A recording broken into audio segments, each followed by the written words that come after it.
नाज़रीन, अवामी न्यूज़ में खबरनि जो सिलसिलो जारी है। इन वक्त असीं तव्हांखे खिपरो मां ख़बर ॾींदा हलूं त डीसी सांगहड़ जे हुकम बावजूद भी खिपरो वासिन खे सस्तो अटो न मिली सघियो आहे। ग़रीब माण्हू ॿ वेलन जी मानी लाइ परेशान, केतिरा ई ख़ानदान बुखूं काटण ते मजबूर। फ्लोर मिल मालिकान जे हिक हटी क़ाइम एसी खिपरो ऐं मुख़्तियारकार खिपरो महांगो अटो वेकिरो कंदड़ फ्लोर मिल मालिकान ख़िलाफ़ का बि कार्रवाई न कई है। मुख़्तियारकार पारां गुज़िरियल ॾींहुं शहर में सस्ते अटे ॾियारण पड़ो शहर वासिन ऐं ग़रीब माण्हुनि लाइ रुगो पड़ो ई रहियो है। महांगो अटो मिलण ते केतिरा ई माण्हू मुख़्तियारकार वटि दरख़्वास्तूं खणी पहुची विया आहिनि, पर खेनि को बि फ़ाइदो न थी सघियो आहे। ॿिए पासे चकी मालिकान सहाफ़ियुनि सां ॻाल्हियूं कंदे चयो त हुकूमत पारां 15 ॾींहनि बाद हर पथर ते 3 बोरियूं कणक जूं ॾिए थी, जंहिं मां निकितल अटो अधु ॾींहं जे गिराकनि खे बि पूरो नथो पवे। ऐं मथां वरी हुकूमत असांजे ख़िलाफ़ बाहि ॿारे ॾिनी आहे त अटो सस्ते रेट में वेकिरो छो नथा करियो। हिननि चयो आहे त असांखे अगरि गवर्नमेंट सस्ते रेट में कणक ॾींदी त असां बि सस्तो अटो रेट में वेकिरो कंदासीं। बाक़ी हुकूमत जो अहिड़ो रवैयो रहियो त असां पंहिंजूं फ्लोर मिल्स बंद करे घर वेही रहंदासीं।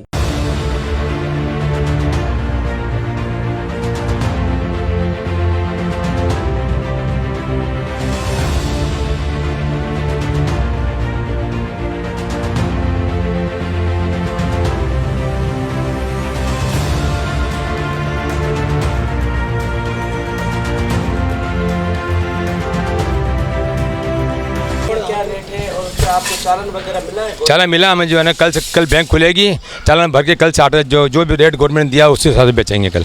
या कितनी आपको कणक हमें मिली है 20 बोरी मिली है 2 हफ्ते के लिए। अच्छा, फिर ये अगर खत्म हो जाएगा आपका स्टॉक तो फिर जब कणक नहीं होगी तो हम चक्की बंद कर देंगे, तो फिर दोबारा और चालान ले आएंगे और मिल जाएगा और बेचेंगे।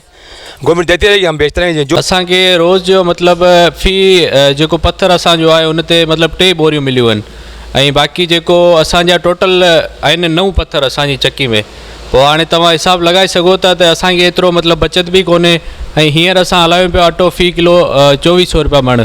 बाक़ी जेको गवर्नमेंट चवंदी त असांखे वधीक असांजी जेको लिमिट आहे उहो असांखे वधीक मिलंदी त असां बिल्कुलु उन रेट खां हलाईंदासीं। बिल्कुलु असां इहो चवंदो त गवर्नमेंट असांखे वधाए ॾींदी त असांजी जेको लिमिट आहे असांखे डेली जी रुटीन आहे असांखे 100 मण हले थी त 100 मण असांखे फ़ी पथर ते ॾियनि था 3 मण ते असांखे 3 बोरियूं ॾियनि था। 3 बोरियूं त असांजी कमियूं कोन्हनि। बाक़ी त जेको गवर्नमेंट असांखे अॻिते वधाए ॾींदो त असां ओड़े तरीक़े हलाईंदासीं। बिल्कुलु असांखे बंदि करणी पवंदी, असांजी लिमिट पूरी कोन थींदी त पोइ असांखे बिल्कुलु बंदि करणी पवंदी।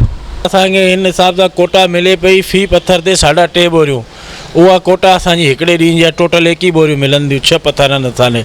बाक़ी 14 ही जेको गवर्नमेंट रेट 48 रुपया किलो कढियो आहे उहो असीं बिल्कुलु हलाइण लाइ तयारु आहियूं। गवर्नमेंट असांखे थोरी कोटा वधाए ॾिए त असां 15 ॾींहं त उन कोटा जे हिसाब सां कणक हलायूं। हीउ हिकिड़े ॾींहं जो असांजो राशन आहे। हिकिड़े ॾींहं में असां लाइ तक़रीबन 50 खां 55 मण अटो हले थो ऐं जेके 21 बोरियूं मिलंदियूं उहे हिकिड़ो ई ॾींहुं हलंदियूं। बाक़ी ॾींहं असांखे चकी बंदि करणी पवंदी। अटो कोटा न मिलंदी वधीक त असांखे मजबूरन थी चकी बंदि करणी पवंदी।